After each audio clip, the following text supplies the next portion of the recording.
والصلاة والسلام على سيدنا محمد الذي جاء على فترة من الرسل لئلا يكون للناس على الله حجة بعده وعلى آله وعلى جميع الأنبياء والمرسلين وبعد. ربي اشرح لي صدري ويسر لي أمري واحلل عقدة من لساني يفقه قولي. سبحانك لا علم لنا إلا ما علمتنا إنك أنت العليم الحكيم. Chers frères et sœurs en islam, pour ceux qui comprennent tant soit peu la langue arabe, je pense que vous avez compris qu'au début j'ai remercié Allah pour son plus grand bienfait, celui de nous avoir dirigés sur la voie de l'islam. Comme je l'ai dit hier, si Allah ne nous avait pas dirigés sur la voie de l'islam, peut-être que nous serions en train d'adorer une vache, comme il est le cas en Inde, ou encore en train d'adorer un être humain comme nous, qui est né en Palestine, qui avait une mère et qui avait des yeux bleus qui nous rappellent ceux du colonisateur, et nous sommes en train de l'adorer. Nous a dirigés sur la voie de l'islam, l'islam qui est la religion qui a été prêchée par l'ensemble des messagers de Dieu, comme l'a dit le prophète Muhammad sallallahu alayhi wa alihi. Parce que le prophète nous dit Nahnu ma'ashir al-anbiya ikhwatu li'allatin dinuna wahid. Nous, l'ensemble des messagers de Dieu, nous sommes comme les enfants des mêmes pères mais des mères différentes. Et il explique cette métaphore en disant nous sommes comme les enfants des mêmes pères mais des mères différentes, c'est parce que notre religion est une.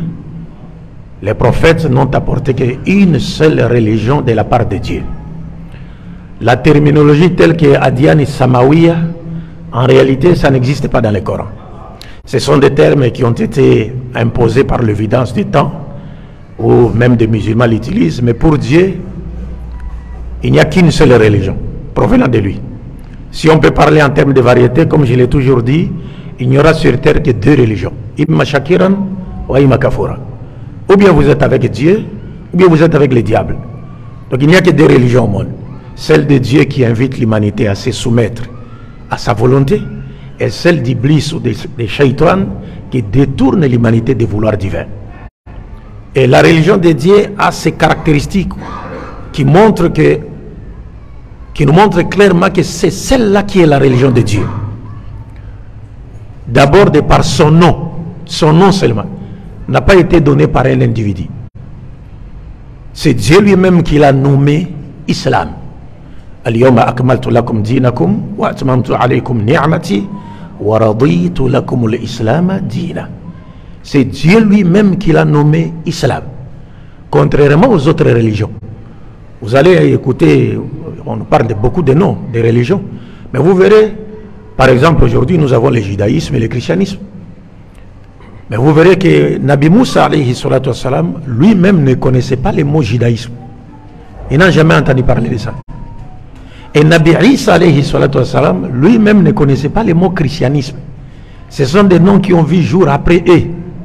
C'est pourquoi lorsque le Coran parle du père de la foi, Nabi Ibrahim alayhi salatu wassalam, le Coran dit Ma kana Ibrahim yahudiyan wala nasraniya walakin kana hanifan muslima wa ma kana min al-mushrikin. Nabi Ibrahim n'était ni juif ni chrétien. Pourquoi il n'était ni juif ni chrétien? Parce que tous ces mots-là ont vu jour après Abraham. Donc Abraham ne peut pas appartenir à une religion dont les noms a vu jour après lui. C'est pratiquement impossible. Mais le Coran dit il était Hanifan musulman, quelqu'un qui se soumettait à la volonté de Dieu. C'est lui. Il était musulman. D'ailleurs, dans les tafsirs du Saint-Coran, lorsqu'on dit Huwa sammakumul muslimina min qabli, il y a le tafsir Ibn Abbas qui montre que non, Dieu nous a appelés, mais aussi Nabi Ibrahim nous a appelés musulmans. De parce que sa religion était l'islam. Et on dit wa ma kana min al-mushrikin. Et vous allez voir même que dans le nom de Nabi Ibrahim, dans la langue araméenne, qui était la langue de l'ancienne Irak, on l'appelait Iba. Son nom, en cette langue, c'était Iba. Donc l'équivalent en arabe, c'est Abba, de refuser. Son nom veut dire refuser. Alors il y avait un grand dieu idole que le peuple d'Abraham a adoré et qu'on appelait Hima.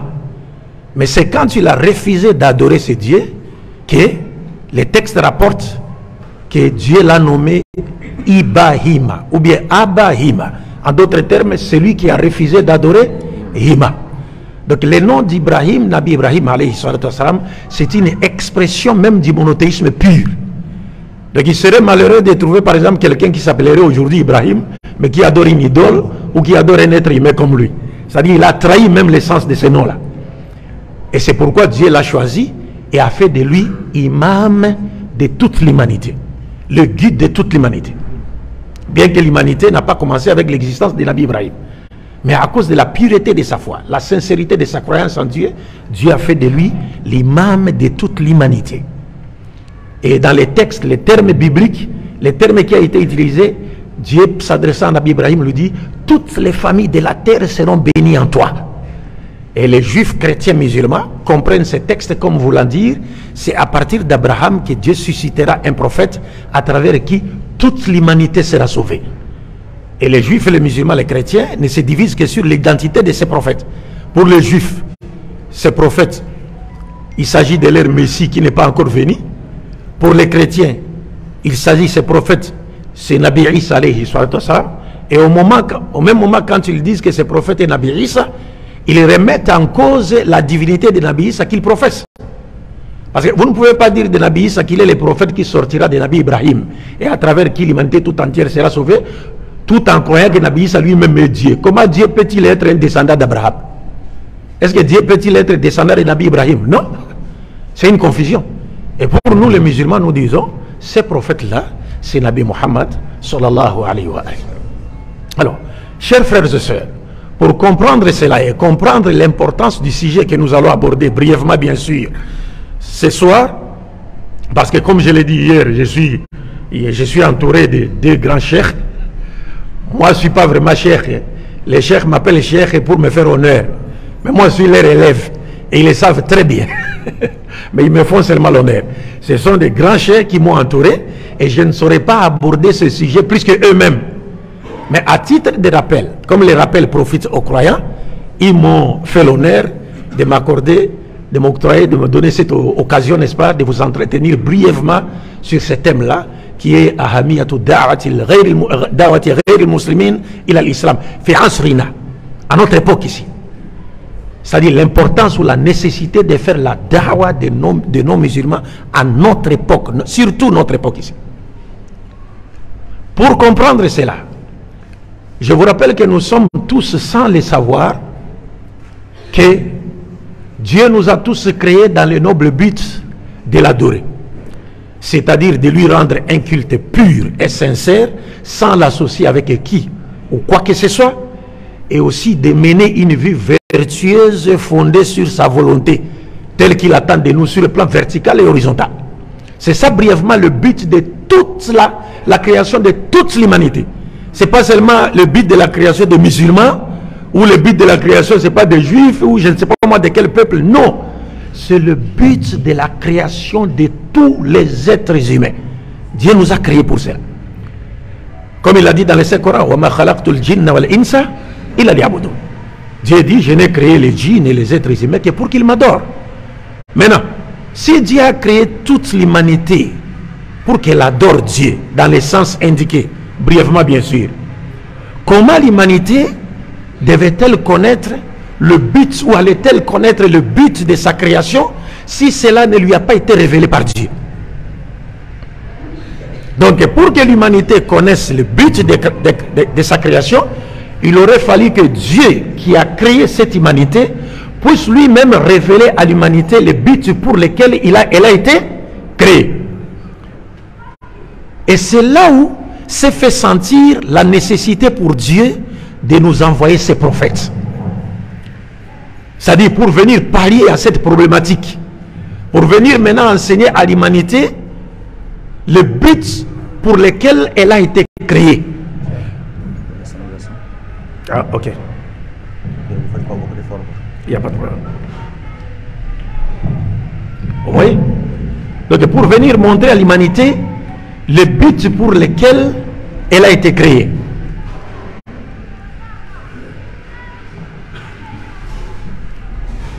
C'est pas chinois, j'espère. Barakallahu fikum. Alors, je disais donc, pour que l'humanité connaisse les buts pour lesquels elle a été créée, il aurait fallu que Dieu lui envoie des prophètes qu'il a choisis parmi nous, les humains, pour qu'ils viennent enseigner à l'humanité ce que son créateur attend de lui sur le plan vertical et sur le plan horizontal. Donc Dieu nous a envoyé des prophètes. Et parlant du nombre de prophètes qui ont été envoyés dans le monde, le prophète Mohammed, dans un hadith qui a été qualifié de jugé d'authentique par Cheikh Albani, rahimahullah, les prophètes nous montrent clairement que Dieu a envoyé 124 000 prophètes dans le monde. C'est-à-dire, il n'y a pas une seule nation qui n'a pas reçu la visite d'un prophète avant l'avènement du prophète Mohammed. Ça n'existe pas. C'est pas comme chez les Juifs. Parce que les Juifs, ils croient que Dieu n'a envoyé des prophètes que vers eux. Et qu'il aurait laissé tous les autres peuples suivre leur voie de l'égarement. Les chrétiens également les ont rejoints dans cet égoïsme en disant, oui, Dieu n'a envoyé des prophètes qu'aux enfants d'Israël. Mais comment voulez-vous que Dieu n'envoie que des prophètes aux enfants d'Israël lorsque toute l'humanité a été créée dans le but d'adorer Dieu? Ce ne sont pas seulement les enfants d'Israël. Et que l'humanité a existé avant les enfants d'Israël des milliers d'années. Parce que les enfants d'Israël n'ont commencé qu'avec l'existence de Nabi Isaac, avec Nabi Yacoub, les 12 fils. Ce sont eux qui ont enfanté les 12 tribus de la maison d'Israël. Mais avant eux, nous nous rappellerons que lorsque la faim est rentrée dans les pays de Nabi Ibrahim, alayhi salatu wassalam, il est parti en Égypte. Quand il est parti en Égypte, il a trouvé des gens là-bas qui vivaient, qui n'ont rien à voir avec lui. Vous pensez que tout ce peuple-là n'avait pas reçu la visite d'un prophète?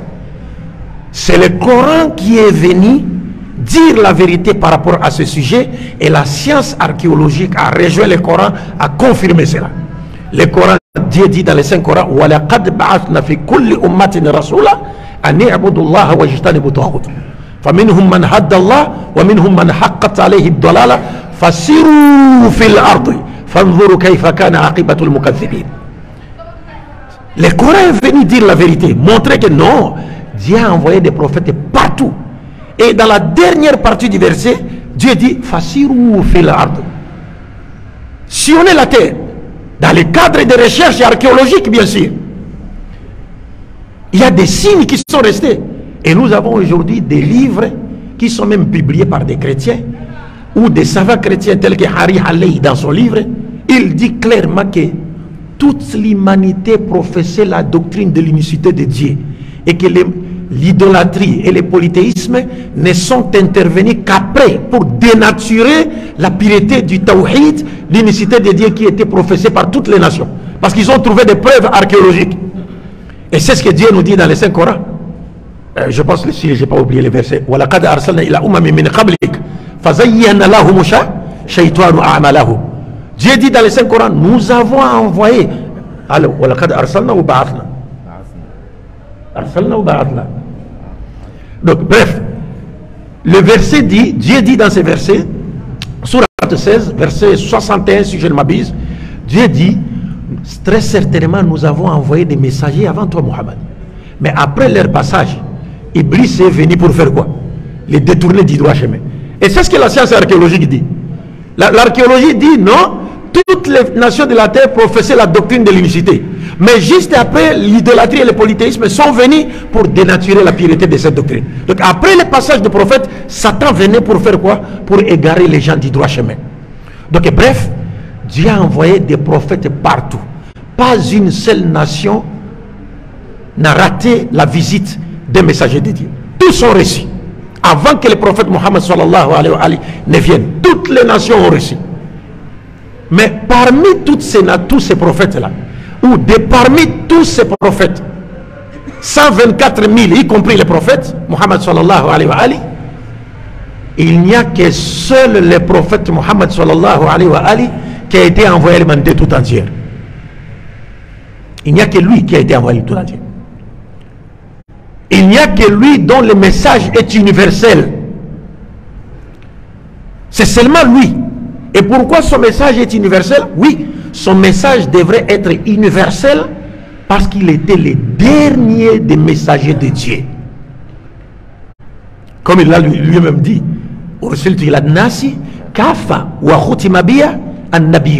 le prophète dit, j'ai été envoyé à la totalité des êtres humains et c'est par moi que Dieu a clos la prophétie. Donc si c'est par lui que Dieu a clos la prophétie, et donc c'est par lui que Dieu devait révéler le message universel adressé à toute l'humanité. Parce que le prophète Mohammed sallallahu alayhi wa lui-même a dit encore dans un autre hadith, il dit que le prophète qui venait avant moi n'a été envoyé qu'à leur peuple. Mais moi, bu'istu ila nasi kafa al-ahmar wal-aswad.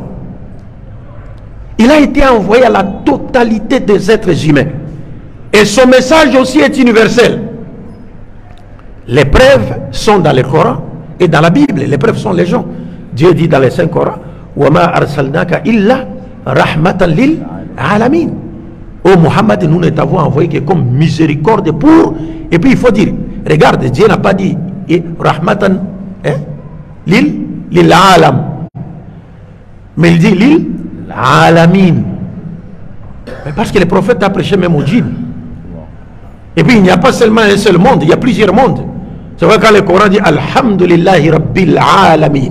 Le Coran n'a pas dit Alhamdulillahi Rabbil Alam. Non, Rabbil Alamin. Parce qu'il y a beaucoup de mondes qui existent et que nous ne connaissons pas. Le prophète a été envoyé pour tous ces mondes-là. Et dans un autre verset du Saint-Coran, Wama arsalnaka illa kafata linnasi bashira wa nadhira walakinna akthara nasi la ya'lamun. Donc c'est comme la plupart des gens qui sont avec nous ici qui ne sont pas des musulmans et ils ne savent pas que le prophète a été envoyé pour eux. Ils ne savent pas. Alors le prophète a été envoyé à l'humanité tout entière. Et son message est destiné à l'humanité tout entière. Les preuves sont dans le Coran. Quand vous lisez dans la sourate al-Furqan, Dieu dit Tabarakalladhi nazzala al-Furqan ala abdihi liyakuna lil alamina nadhira. Vous voyez ça? Donc le message même de Muhammad est universel. Dans un autre verset du Saint-Coran, Dieu dit In huwa illa dhikrun lil alamin. Ce Coran-là n'est qu'un rappel pour toute l'humanité, tout l'univers. C'est pourquoi le prophète Muhammad, de son vivant, il a confirmé le caractère universel de sa mission en invitant les gens qui appartenaient à d'autres nations à croire en lui. De son vivant. Cela n'est pas le cas d'autres prophètes. Même aujourd'hui, avec nos frères chrétiens, vous allez voir, par exemple, on vous dit, non, voilà, Jésus, c'est pour le salut de l'humanité tout entière. Mais comment voulez-vous que Jésus soit envoyé pour le salut de l'humanité tout entière, mais de son vivant, il n'envoie même pas un seul de ses apôtres aller appeler les gens d'autres nations à croire en lui. Lui-même n'envoie personne. Au contraire, il dit à ses apôtres, n'allez pas chez les païens, n'entrez pas chez les Samaritains, allez plutôt chercher les brebis perdues de la maison d'Israël. Prêchez-leur la parole, guérissez les morts, ressuscitez les malades par la permission de Dieu. Il les envoie guérir les morts, guérir les malades plutôt, ressusciter les morts parmi les enfants d'Israël.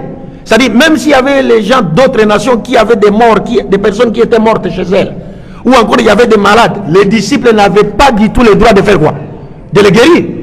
Et nous voyons cette habitude, c'est ce que les Occidentaux font, après avoir créé des conflits militaires en Afrique ici.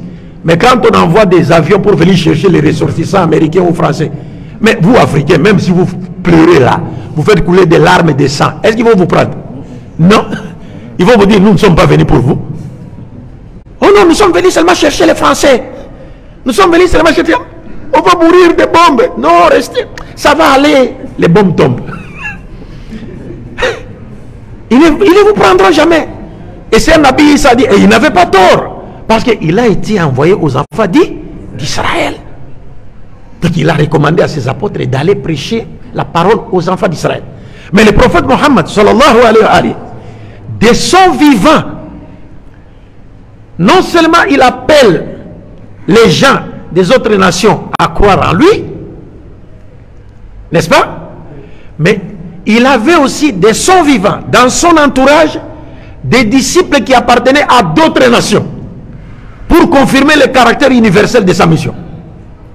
Parce que tu ne peux pas prétendre avoir été envoyé à l'humanité tout entière lorsqu'on ne trouve pas dans ton entourage des disciples qui appartiennent à d'autres nations que la tienne.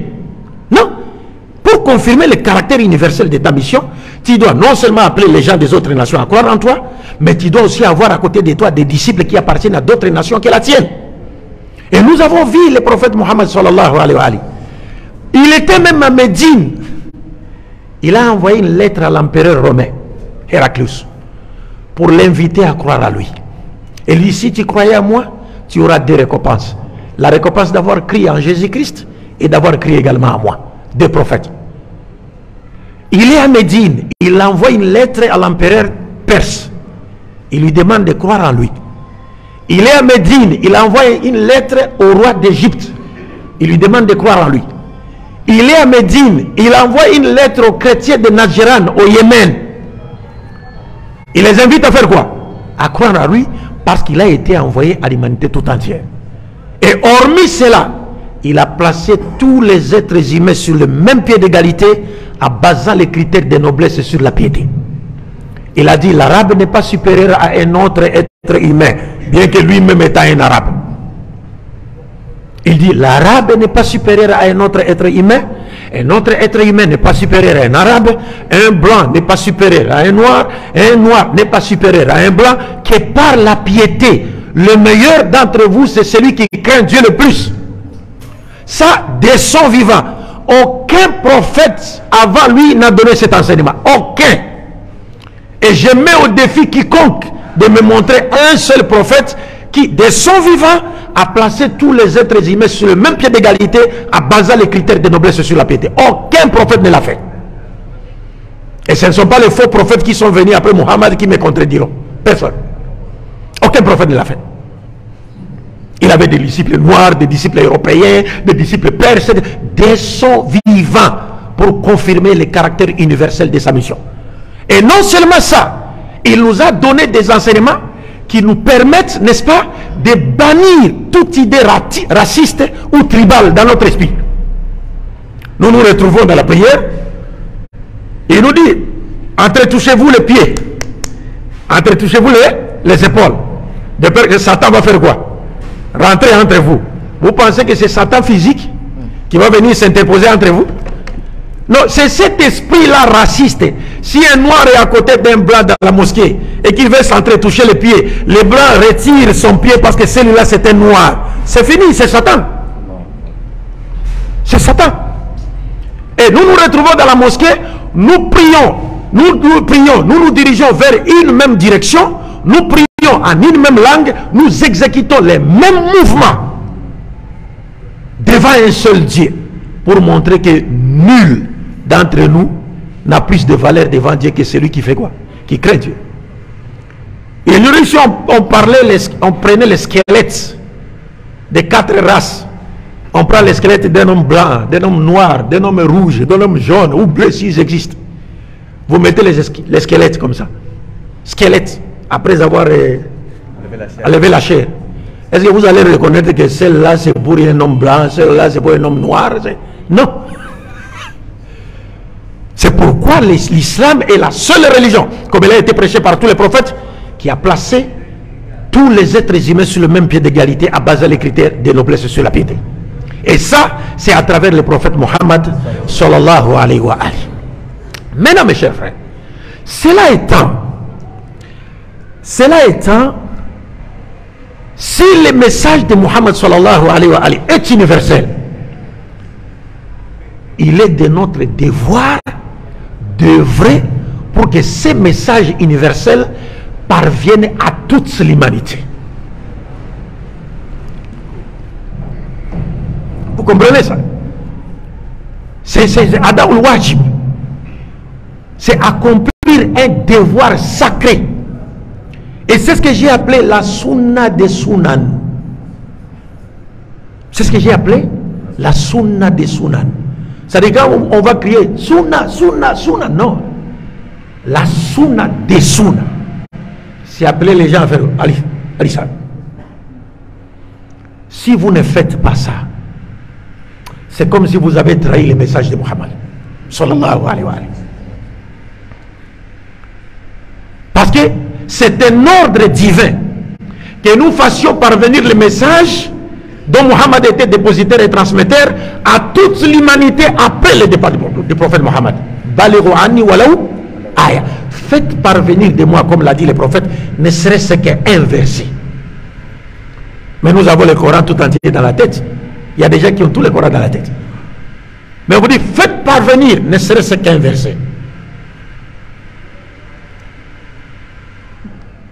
Parce que toute cette humanité qui existe depuis l'époque du prophète jusqu'à la fin des temps fait partie de la Ummah Muhammadiyya. C'est la Ummah du prophète Muhammad sallallahu alayhi wa sallam. Donc si nous ne leur faisons pas parvenir les messages de l'islam, nous serions en train de faire quoi? De trahir même le prophète Muhammad sallallahu alayhi wa sallam. Vous savez, Dieu a envoyé les prophètes pour qu'il invite les gens au véritable tawhid, pour qu'ils adorent le Dieu unique sans l'associer avec qui ou quoi que ce soit et en s'écartant de toute forme du polythéisme ou d'idolâtrie. La première chose. Deuxième chose, je me résume à l'extrême, Dieu a envoyé les prophètes pour parfaire les bons comportements, pour parfaire les bonnes manières. Le prophète a dit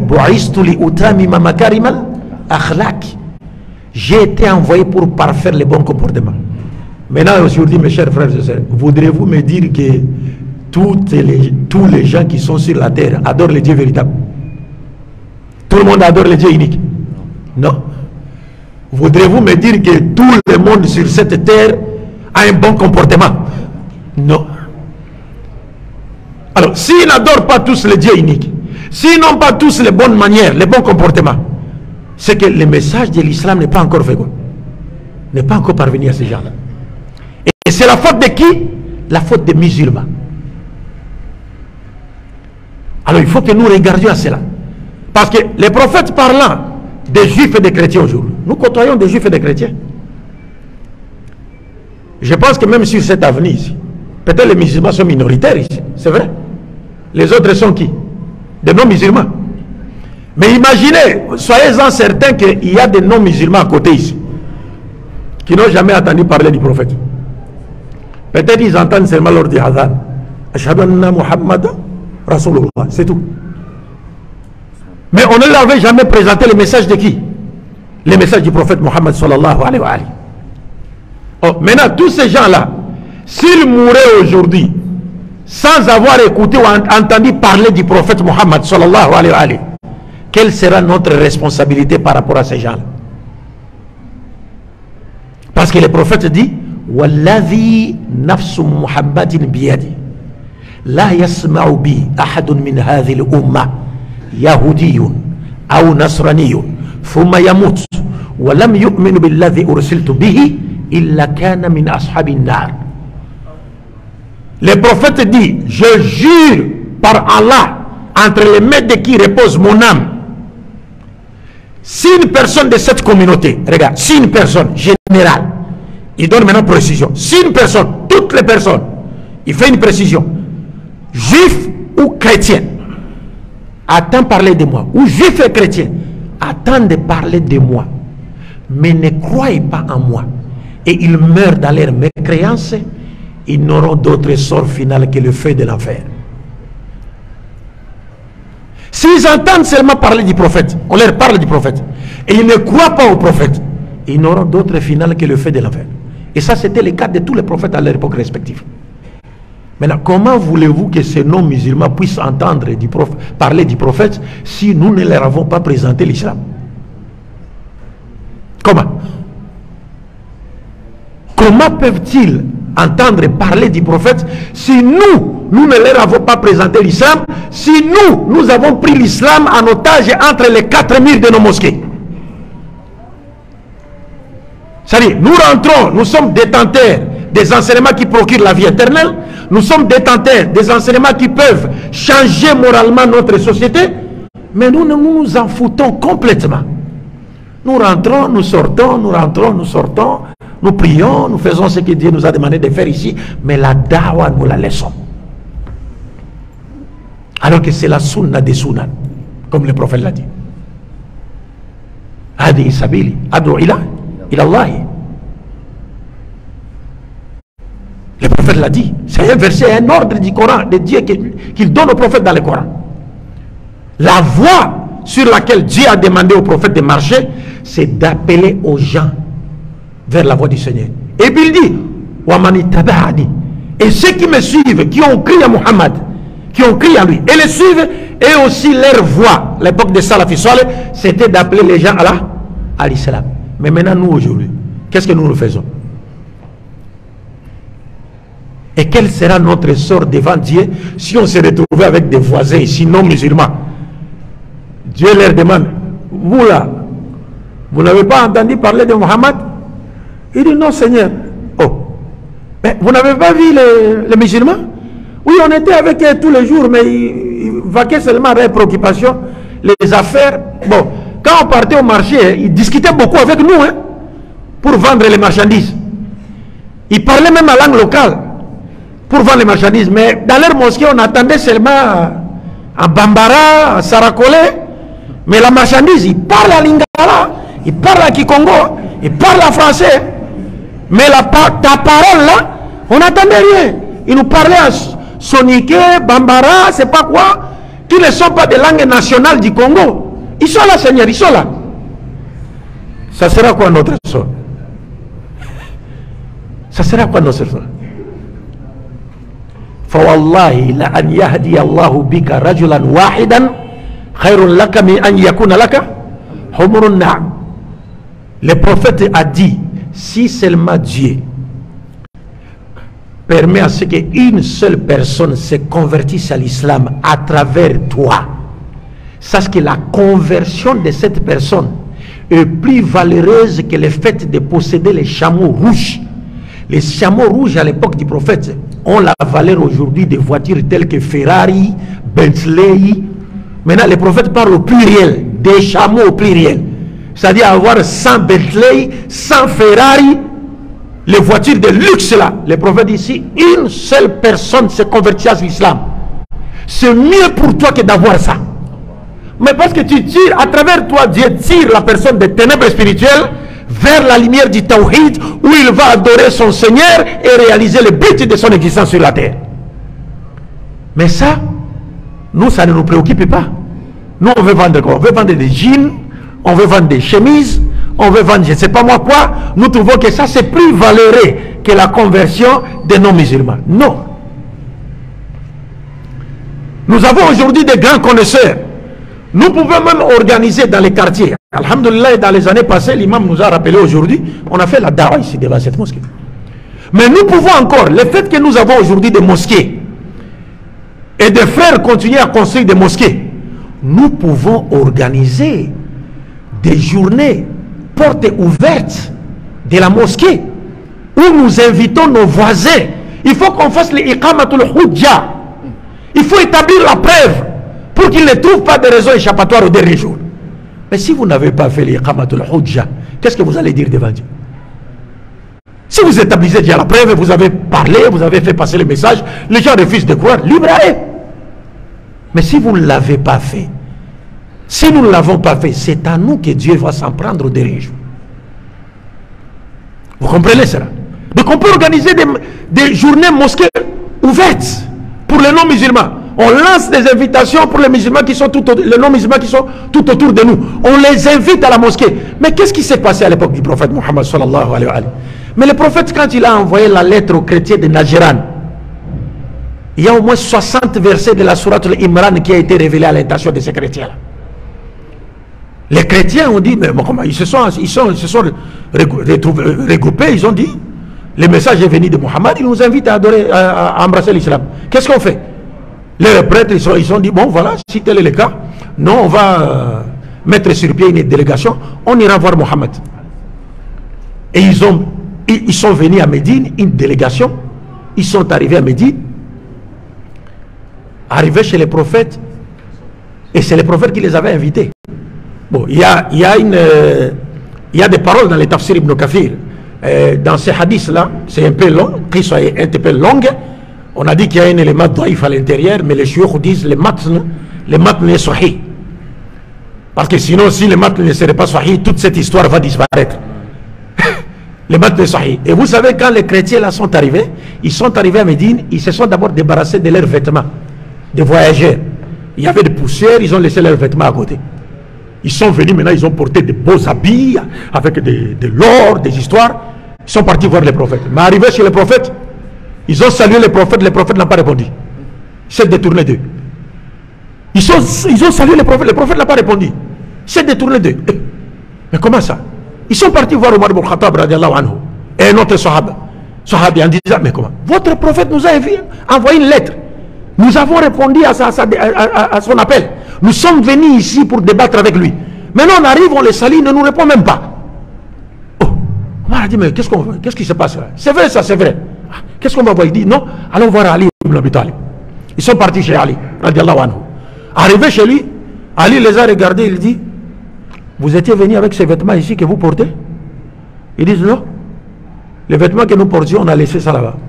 Il dit, repartez, allez reprendre vos vêtements là, de voyage. Reportez ça. Et puis allez chez lui. Donc ils sont repartis, ils ont enlevé les beaux vêtements là qu'ils avaient. D'abord, vous savez, la société médinoise, c'était une société composée de pauvres musulmans. Et surtout à la mosquée, il y avait le soufs là-bas, des pauvres. Donc ils sont partis, ils ont changé leurs vêtements, ils ont reporté les vêtements de voyage. Ils sont revenus voir les prophètes. Arrivés au prophète, ils ont salué les prophètes. Le prophète a répondu. Il a répondu à leur salutation. Et vous savez, selon les récits qui est rapporté, on dit d'abord, non seulement le prophète a refusé de répondre à leur salutation, parce qu'ils étaient vêtus d'une manière luxueuse, ainsi de suite, mais parmi eux, il y avait Iblis. Donc Iblis était parmi eux sous forme humaine. Selon une riwaya. Et il s'est permis de dire au prophète salam alaykoum. Donc il s'est permis de dire au prophète salam alaykoum. Toi tu as déjà la malédiction de Dieu. Maintenant si tu dis salam alaykoum, on va te répondre alaykoum salam. Non. Alors donc maintenant le prophète les a accueillis. Mes chers frères et sœurs, ils ont fait 3 jours de débat avec les prophètes à Médine. 3 jours de débat. Et c'est à cause de ces chrétiens que l'ayat de Mubahala a été révélé. 3 jours de débat. Le prophète leur a permis même de prier dans sa mosquée. Est-ce que les Ahlus Sunnah wal Jamaat d'aujourd'hui accepteront que les chrétiens prient dans nos mosquées? Hein? Vous voyez le degré de la tolérance. Les gens viennent, ils savent, les prophètes savaient très bien qu'ils considèrent Nabi Isa comme Dieu. Ils l'appellent fils de Dieu. Mais ils demandent à prier. Les prophètes leur autorisent de faire quoi? De faire de la prière. Parce qu'il a un objectif. Comme l'imam l'a dit hier, les duels qui ont opposé les prophètes avec les kafirs et les mouchir qui étaient forts là. Mais à la fin, bien qu'il a perdu ses bêtes, comme l'objectif du prophète était de lui faire la dawa, après l'avoir vaincu, le prophète lui a remis ses bêtes. Le prophète a un objectif. Donc il a laissé ces chrétiens prier dans la mosquée. Mais au final, ils ne voulaient pas accepter. De sorte que certains se sont retirés à côté. Dieu a révélé un verset de Mubahala, le duel spirituel pour la malédiction supplémentaire. Et le prophète leur avait dit, bon, si tel est le cas, vous venez avec vos enfants, vos épouses, moi également je viens avec les miennes. Comme ça on se retrouve sur un terrain, on implore la malédiction de Dieu. Et certains d'entre eux se sont tirés à côté, ils ont dit, mais vous savez que Mohammed c'est un prophète. Et vous savez que tous ceux qui ont défié les prophètes sont tombés. Donc il ne faut jamais accepter cela. Et le prophète a dit que s'ils avaient accepté, ils n'auraient même pas traversé les 2 montagnes qui étaient quelque part là. Et il y a un ange qui les attendait là-bas, qui allait en finir avec eux. Bref, c'est pour dire quoi? Étant donné que ces chrétiens sont venus débattre avec les prophètes dans sa mosquée à Médine, qui est la 2e mosquée dans le monde musulman en valeur, à combien moins forte raison nos mosquées? Donc nous pouvons inviter les non-musulmans. Nous organisons des journées spéciales où nous leur réservons un petit bouteille de Fanta, c'est pas biscuit, c'est pas quoi. On les invite. On les fait asseoir dans la mosquée, on choisit un thème qui est captivant, un thème sur lequel l'islam se prononce d'une manière plus qu'éloquente. Et on fait iqamatul hujja. S'ils acceptent, alhamdulillah. S'ils n'acceptent pas, alhamdulillah ala kulli hal.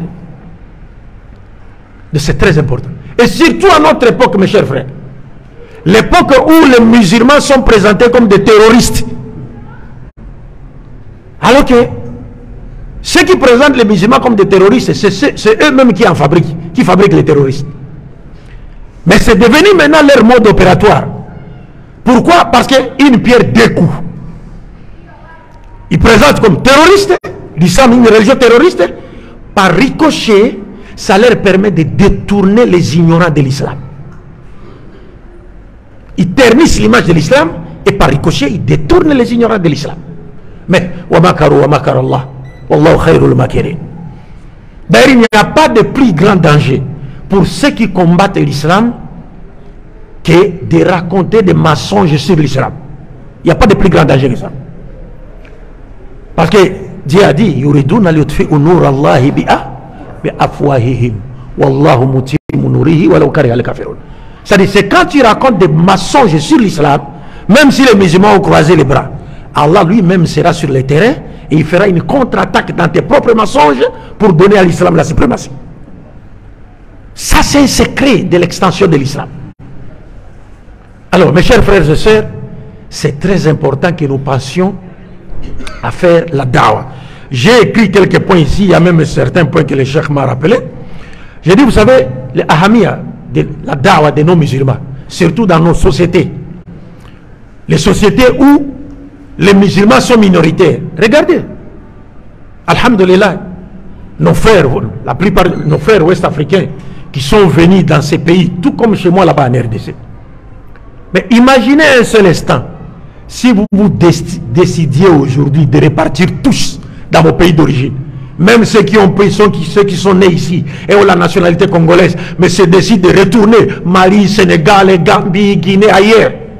Mais quels sont ces musulmans qui vont rester? Mais ça sera raconté. Ça sera raconté. Tout ça, c'est quoi? Parce que nous n'avons pas fait la da'wa des non-musulmans et la darajatil matlouba. C'est fini. C'est une minorité, la communauté musulmane. Or, faire la da'wa des non-musulmans, d'abord, c'est un devoir sacré. Une recommandation d'Allah et de son prophète. Deux, faire la da'wa des non-musulmans, c'est comme je l'ai dit, c'est iqamatul hujja, établir des preuves contre eux. Parce que pour qu'ils ne trouvent pas des raisons échappatoires au dernier jour devant Dieu, qui n'ont pas entendu parler de qui? De Mohammed sallallahu alayhi wa sallam. Faire la dawa encore, c'est dans les soucis qu'ils soient sauvés du feu de l'enfer. Parce que si nous ne le faisons pas, nous ne faisons pas la dawa des non-musulmans, c'est-à-dire nous aimerions les voir aller où c'est? En enfer. Inna alladhina kafaru min ahli al-kitabi wal mushrikina fi nari jahannam. Eh bien, ils sont là. Pourquoi on ne fait pas leur dawa? Donc ça montre que nous ne les aimons même pas. Nous ne sommes même pas souciés de leur sort, quoi. Or, si on faisait la dawa, on va leur éviter quoi? Le feu de l'enfer. Faire la dawa également, c'est quoi? C'est dissiper le malentendu. Tous les bobards qu'on leur raconte sur l'islam et les musulmans. Et aujourd'hui, des gens, ils attendent, l'internet est là, n'importe quoi. On dit n'importe quoi sur l'islam et les musulmans. Il y a des gens qui croient en cela. C'est pourquoi la dernière fois, j'ai cité un hadith du prophète, sallallahu alayhi wa sallam, où il a fait une prière demandant à Dieu, il dit, Allahumma a'iz l'islam bi hadhayn rajulayn, bi Abi Jahli ou bi Omar ibn al-Khattab.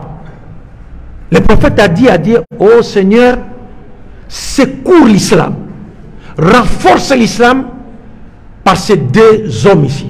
Il a cité Abu Jahli et Omar ibn Khattab radiallahu anhu. Et Dieu a exaucé la prière du prophète par rapport à Omar ibn Khattab radiallahu anhu. Pourquoi il a exaucé la prière du prophète par rapport à Omar ibn Khattab? Parce que Omar ibn Khattab radiallahu anhu, il combattait les prophètes sous l'empire de l'ignorance. Il combattait les prophètes parce qu'il était poussé par les ennemis de l'islam. C'est pourquoi il combattait les prophètes. Il ne connaissait rien de l'islam. Par contre, Abu Jahli, Amr ibn Hisham, lui, il combattait les prophètes en connaissance des causes. D'abord, il y avait une rivalité des clans, rivalité des classes. Donc, il savait que non, si le prophète est accepté, si tout le monde croyait au prophète Mohammed, il finira par devenir le chef de la Mecque. Et s'il devenait le chef de la Mecque, il remettra en cause leurs intérêts matériels. Donc il faut les combattre. C'est comme aujourd'hui encore. Il y a des gens aujourd'hui en Occident et ailleurs qui combattent l'islam parce qu'ils savent. Imaginez un seul instant que aujourd'hui, par exemple, tout l'Occident devient musulman. Inch'Allah. C'est ça, c'est la promesse d'Allah et ce que le prophète a confirmé. Ça deviendra islamique, Inch'Allah.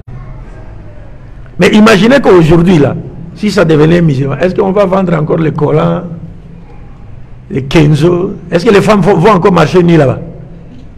Non. Est-ce qu'il y a encore des boissons enivrantes là-bas, des liqueurs, des histoires? Est-ce qu'il y aura encore des boîtes de nuit là où les gens dansent nus? Est-ce qu'il y aura encore ça? Non, toutes ces choses vont disparaître. Est-ce qu'on va encore se fabriquer des armes pour aller tuer d'autres peuples injustement? Non. Ça va finir. Mais à cause de leurs intérêts mondains, ils combattent quoi? Ils combattent l'islam. Tout en sachant que c'est seul l'islam qui peut transformer leur société spirituellement et moralement. Ils le savent.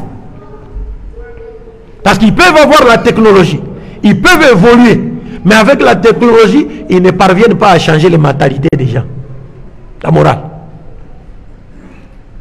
Mais cette force, cette énergie, Dieu l'a conférée à la Oumma de Muhammad sallallahu alayhi wa alayhi. Bref, je continue. Faire encore la dawa, c'est repousser des non-musulmans, c'est repousser les dangers. C'est une façon aussi de repousser les dangers. Bon, imaginez que si on faisait la dawa et qu'il y a beaucoup, même 90% des non-musulmans qui se convertissaient à l'islam. Mais on vit dans la paix. Et la fraternité fait quoi? Ça grandit. La communauté s'agrandit. Vous comprenez? Je vais en tout cas finir parce que c'est un sujet, Inch'Allah, comme Oustaz me l'a souligné. Je vais essayer de le développer, Inch'Allah, dans les jours à venir pour que ça profite à beaucoup d'autres personnes qui ne sont pas avec nous dans cette mosquée, Inch'Allah. Faire la dawa, c'est aussi une étape pour répandre l'islam dans le monde.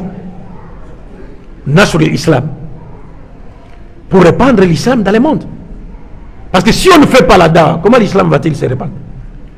Mais il n'y a que des cas isolés, des personnes même qui viennent à la mosquée qui disent non, moi je vais me convertir. Ces personnes, Allah lui-même l'a touché. Mais nous ne faisons pas la dawa. Il faut faire la dawa. Des non-musulmans. Parce que nous vivons dans des pays où nous sommes minoritaires. Et les non-musulmans sont très nombreux. Mais ils n'ont pas entendu parler du prophète. Mais nous continuons à prendre ce message salvateur pour toute l'humanité en otage entre les 4 murs de nos mosquées. Et nous prétendons connaître la sunna du prophète. Bien sûr, il y a une grande partie de la sunna que nous mettons en pratique. Mais il y a la sunna des sunan, où le prophète partait dans les marchés. Imaginez un seul instant, vous êtes tous les jours dans les marchés. Mais qui d'entre vous s'est levé un jour dans les marchés pour aller prêcher l'islam aux non-musulmans au marché là-bas? Qui l'a fait? Pensez-vous être plus musulman que le prophète Mohammed sallallahu alayhi wa sallam? Mais le prophète allait dans les marchés. On dit kana yad'u nasa ila l'islam fil aswaq fil shawari'. Vous comprenez? Le prophète appelait les gens dans les marchés. Il appelait les gens dans les rues. Il faisait de porte en porte. Allait même visiter des mouchirikoun pour leur parler. Imaginez un seul instant qu'il y a une famille non musulmane quelque part ici. Mais la famille non musulmane voit que non, il y a 2 imams ou 3 imams qui arrivent chez elle et disent que non, nous sommes venus vous rendre visite. Ou bien demain on viendra vous rendre visite pour vous parler un peu de l'islam. Vous savez qu'est-ce que cette famille-là ressentira dans son cœur? Ça sera même une première. Et quand vous allez leur parler de l'islam, comme on l'a fait ici dans les années passées, Wallahi, quand on faisait la dawa, quand on exposait sur la prière musulmane, il y a des non-musulmans qui nous disaient, après leur conversion à l'islam, ils nous disaient, où étiez-vous tous ces temps? Wallahi billahi. Ils disaient, où étiez-vous tous ces temps? Mais je pense que aussi, parce que quand vous venez comme ça, je l'ai dit hier, vos parents à vous, vos ancêtres à vous, qui étaient venus ici avant vous, la plupart d'entre eux n'étaient pas des grands connaisseurs. Ils n'étaient pas des grands connaisseurs, mais ils étaient seulement corrects. Ils ont fait la dawa à partir de leur probité morale, leur comportement. Leur comportement. C'est pas toi, tu es au marché là-bas, tu as acheté une marchandise à 5 000 francs, tu vas à 50 000. Et puis on te demande, ah, 50 000, mais moi j'ai vu quelque part là 10 000. Non, c'est pas ça. Pour moi, ça c'est l'original. C'est original. Wallahi, c'est original. Wallahi. Inna lillahi wa inna ilayhi raji'un. Est-ce que vous comprenez un peu ça? Pourquoi? Parce que la course aux richesses. La course aux richesses. Bref. Donc, faire encore la dawa, c'est une manière de venir au secours, d'aller au secours des minorités musulmanes. De défendre les minorités musulmanes. Faire la dawa des non-musulmans. Et vous savez, lorsqu'on fait la dawa des non-musulmans, il peut y avoir des non-musulmans qui n'acceptent pas l'islam. Mais même s'ils n'acceptent pas l'islam, ils vont déjà avoir une idée sur ce qu'est réellement l'islam. De sorte qu'ils s'abstiendront même de faire quoi? De dire du mal de l'islam ou des musulmans, parce qu'ils ont entendu des musulmans que l'islam n'est pas ce qu'on leur avait dit, ou les musulmans ne sont pas ce qu'on leur avait dit. C'est tout cela, c'est tout à notre intérêt. C'est très important. Faire la dawa, c'est aussi une façon de répandre plutôt la croyance correcte. Vous savez, lorsque nous sortons faire la dawa, même nous invitons les non-musulmans dans nos mosquées pour leur parler de l'islam. Mais quand elles sortent là, non seulement c'est iqamatul hujja, c'est encore, on a fait quoi? On est en train de répandre la croyance correcte sur Dieu, sur les musulmans, sur le prophète. Peut-être que Dieu lui-même s'en chargera. Après cela, il va toucher quoi? Il va toucher leur cœur et il va les aider. Et comme je l'ai dit, c'est une responsabilité. Je voudrais m'arrêter ici. Nous devons penser à cela.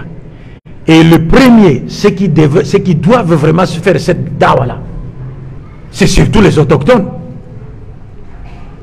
Les autochtones. Main dans la main avec nos autres frères qui sont venus d'ailleurs, qui sont des musulmans, parce que nous nous retrouvons sous la bannière de La ilaha illallah Muhammad Rasulullah. On se donne la main pour faire quoi? Pour faire la dawa. Au lieu de continuer à entretenir l'ignorance, à entretenir des conflits inutiles, à se donner, à vaquer dans des occupations qui n'ont rien à voir avec ce que Dieu attend de nous. Parce que dans la tombe là, il n'y a que 3 questions. Man Rabouk, Man Nabiouk, Ma Dinouka. C'est fini. C'est fini. Il n'y a pas autre chose. Et donc, mes chers frères et sœurs, Man Rabouka, qui est ton Seigneur? On nous pose cette question dans la tombe. Qui est ton Seigneur? Man Nabiouk, qui est ton prophète? Wama Dinouka, quelle est ta religion? Ce sont les 3 questions-là qui nous seront posées dans la tombe. Et c'est sur base de ces 3 questions, plutôt, que l'imam Abdul Wahhab, rahimahullah, a écrit son livre Al-Usulu Al-Thalatha, montrant qu'un musulman, tu ne pourras jamais prétendre, tu ne peux jamais prétendre être un bon musulman si tu ne connais pas ces 3 choses. Qui est ton Seigneur, qui est ton prophète et quelle est ta religion? Donc l'islam, tu connais ton Seigneur, tu connais ton Seigneur, tu connais ton prophète et tu connais ta religion bil adilla, par des preuves tirées du Coran et de la Sunna.